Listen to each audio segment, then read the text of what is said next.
바이든 행정부가 내놓은 거래 내역 연 600달러가 넘는 개인 은행 계좌를 금융기관이 IRS에 보고하도록 하는 조치를 완화하는 방안이 추진되고 있습니다.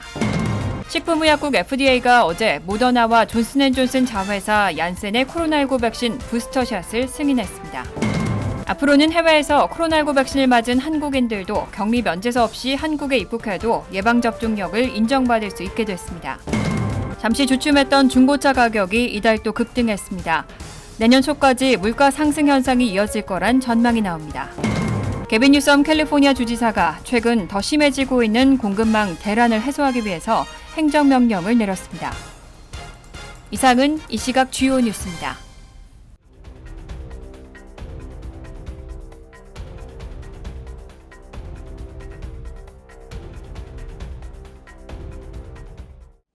시청자 여러분 안녕하십니까? KBN 뉴스입니다.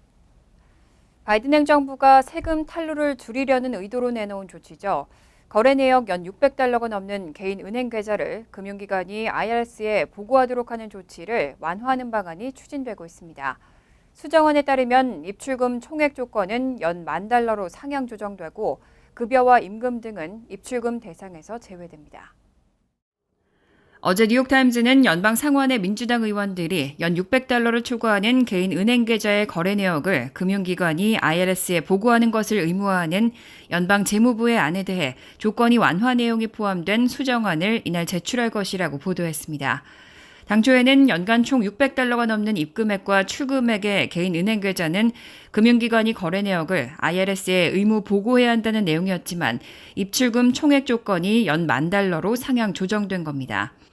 직장인들의 급여와 임금을 포함해 사회보장연금 등과 같은 연방정부의 지원금은 $10,000 입출금 대상에서 제외시키는 내용도 수정안에 포함됐습니다. 이번 수정안은 바이든 행정부도 동의하고 있는 것으로 알려져 수정안 내용을 놓고 교감이 있었던 것으로 추정되고 있습니다. 이번 수정안이 제안된 것은 공화당 연방의원들과 금융기관의 비판과 함께 로비에 따른 것으로 분석됩니다. 이렇게 수정안까지 내놓으면서 은행 계좌를 IRS가 들여다볼 수 있도록 하는 조치를 추진하는 건 바이든 행정부의 부자 증세와 함께 약 7조 달러에 달하는 세금 탈루를 줄이겠다는 의도입니다. 바이든 행정부는 이번 조치가 고소득층의 탈세 여부를 감시하는 데 목적이 있다는 점을 강조하고 있습니다. 다만 이번 수정안에도 공화당과 금융기관의 반대는 좀처럼 수그러들지 않을 것으로 보입니다. 반대 여론은 탈루 방지를 이유로 개인 사생활을 침해하고 공권력을 과도하게 행사한다며 비판하고 있습니다. 식품의약국 FDA가 어제 모더나와 존슨앤존슨 자회사 얀센의 코로나19 백신 부스터샷을 승인했습니다. 또 부스터샷의 교차 접종에도 승인을 내렸습니다. 어제 식품의약국은 모더나와 존슨앤존슨 자회사 얀센의 코로나19 백신 추가 접종을 승인했습니다. 다만 모더나 부스터샷의 대상은 화이자와 마찬가지로 65세 이상 고령층과 중증 고위험군에 한정됐지만 얀센의 경우는 첫 접종 2달이 경과한 모든 접종자로 대상을 확대했습니다. 얀센은 올해 2월부터 18세 이상 모든 성인에게 접종된 만큼 얀센을 맞은 성인 약 1,500만 명 전원이 대상이 되는 겁니다.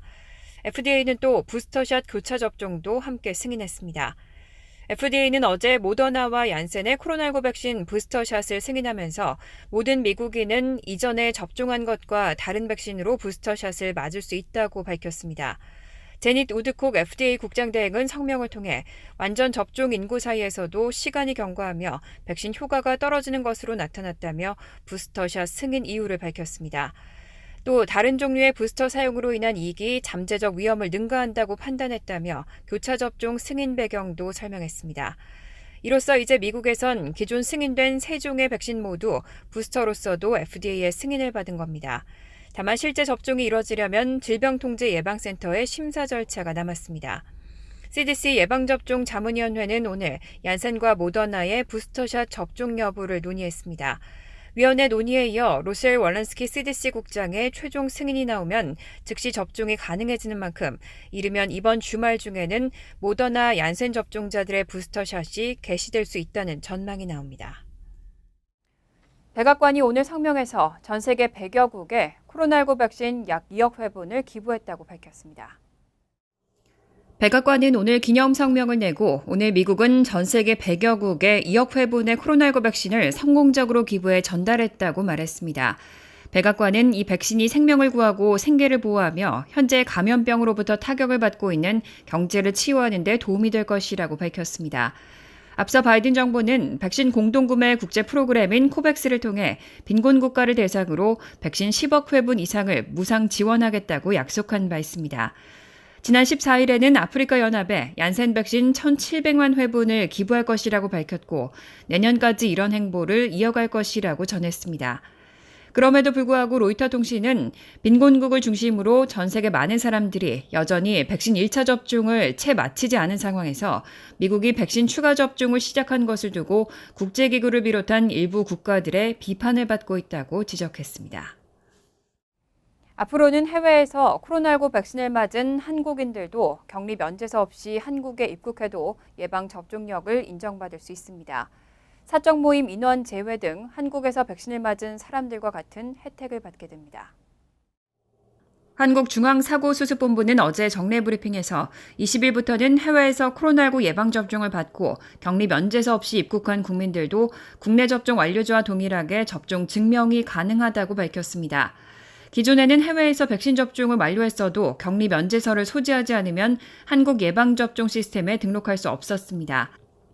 한국 정부는 지난 7일부터 해외 예방접종자 가운데 격리 면제서를 보유하고 입국한 내 외국인에게만 접종 확인서를 발급해왔습니다.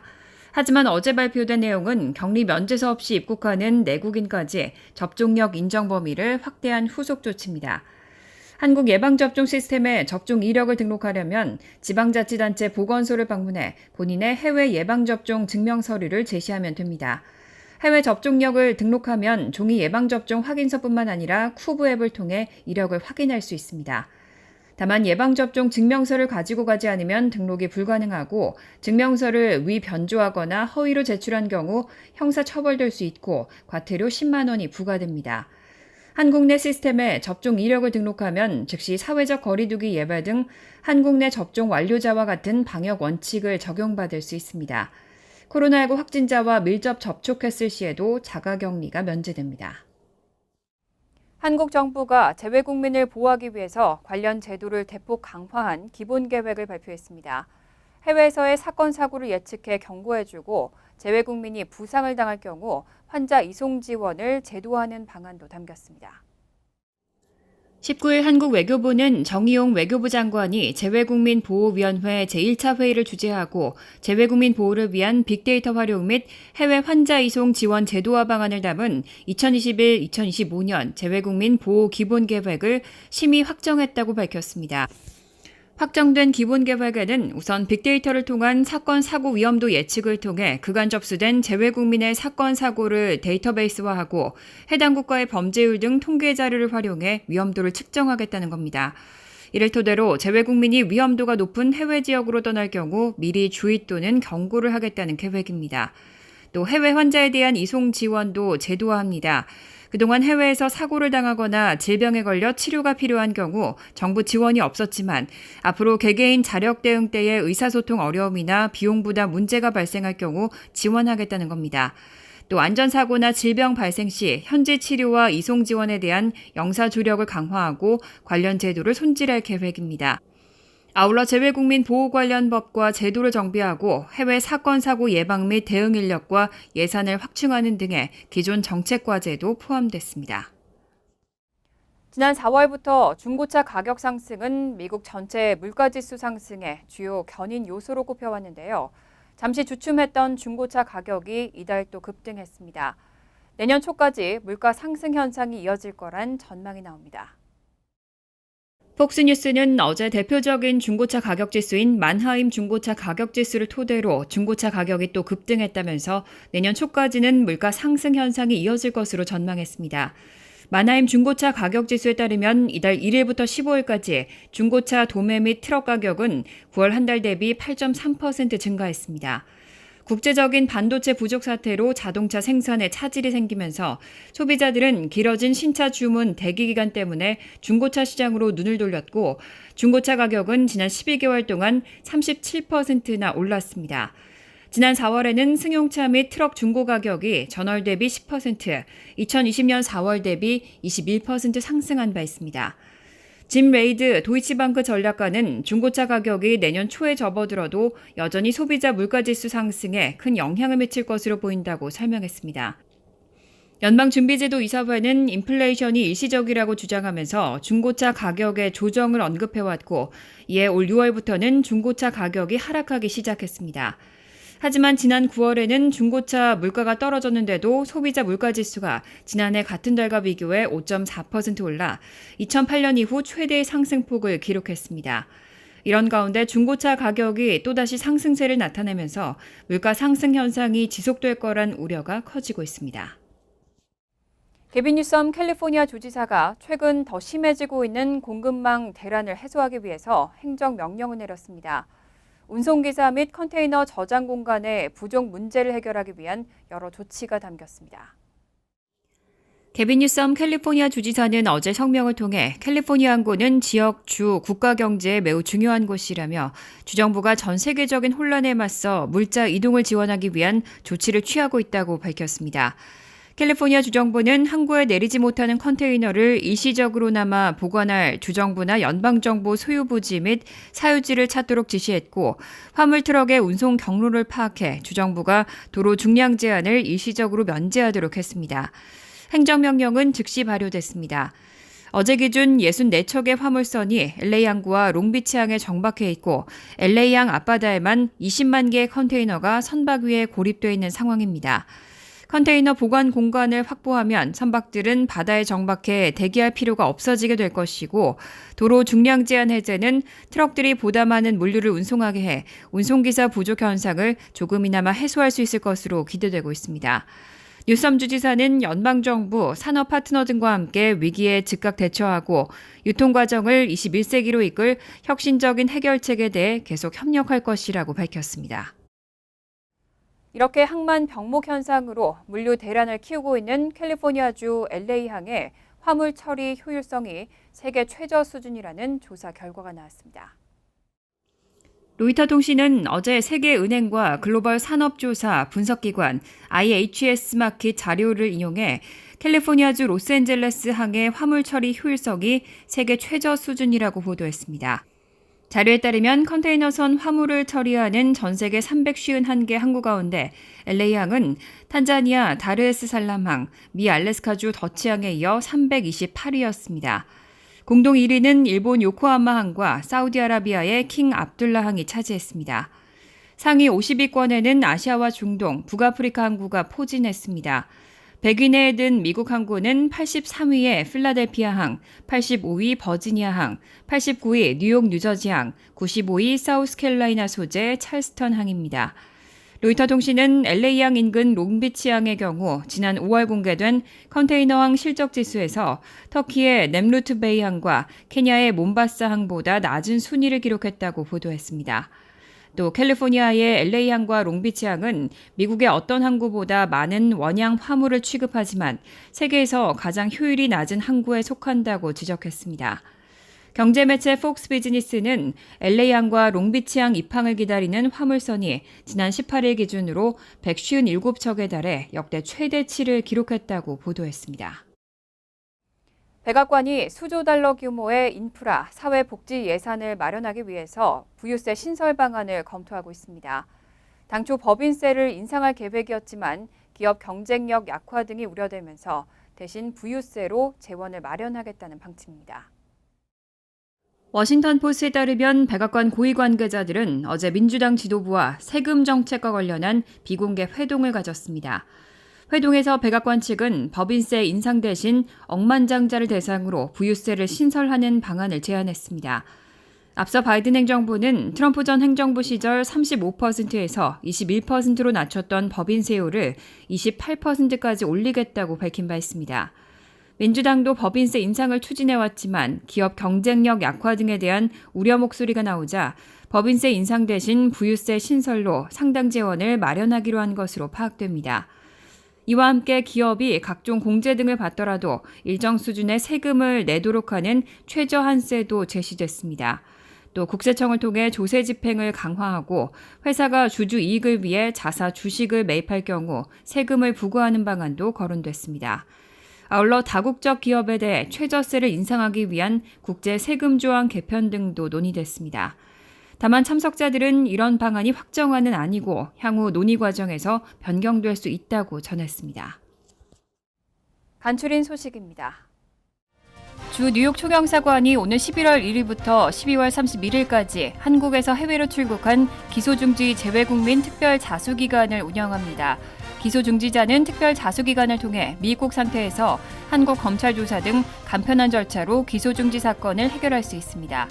기소중지 특별자수 대상은 1997년 1월 1일부터 2001년 12월 31일 사이 부정수표단속법 위반, 근로기준법 위반, 사기죄, 횡령죄, 배임죄로 입건돼 기소 중지 상태인 재외국민입니다.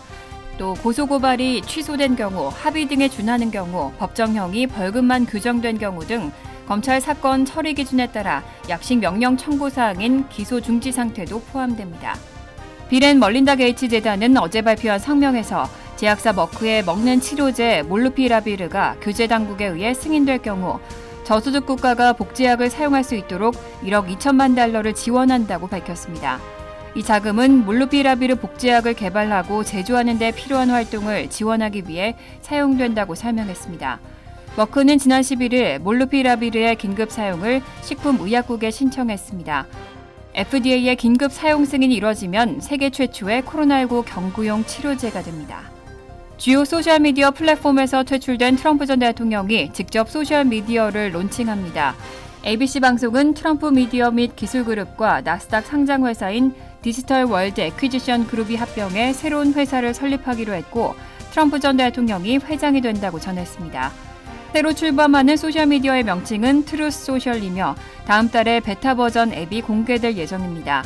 트럼프 대통령은 성명에서 우리는 탈레반이 트위터를 엄청나게 활용하는 시대에 살고 있지만 여러분들이 좋아하는 미국 대통령은 침묵을 강요당하고 있다고 말했습니다. 뉴욕주에서 특별한 이유 없이 마리화나 때문에 직장에서 약물 검사를 요구할 수 없게 됐습니다. 뉴욕주 노동국은 지난 4월 제정된 뉴욕주 마리화나법의 차별 금지 조항에 따라 직원들의 마리화나 흡연 여부를 파악하기 위한 약물 검사를 실시할 수 없다고 지침을 발표했습니다. 마리화나가 합법화된 주에서 직원의 마리화나 약물 검사 양성 반응에 대한 처벌을 금지하는 주는 많지만 약물 검사 자체를 금지하는 주는 뉴욕주가 최초입니다. 환율과 증권 소식입니다.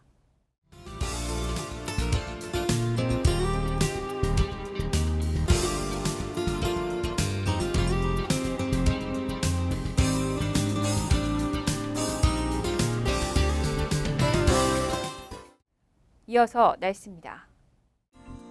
금요일은 대체로 화창하겠습니다. 낮 최고 기온은 68도, 섭씨 20도, 밤 최저 기온은 54도, 섭씨 12도로 예상됩니다. 토요일은 오전 중 구름이 많겠지만 점차 개겠습니다. 일요일은 화창하겠습니다. 이상으로 KBN 뉴스를 마칩니다. KBN과 함께 즐거운 저녁 되시길 바랍니다.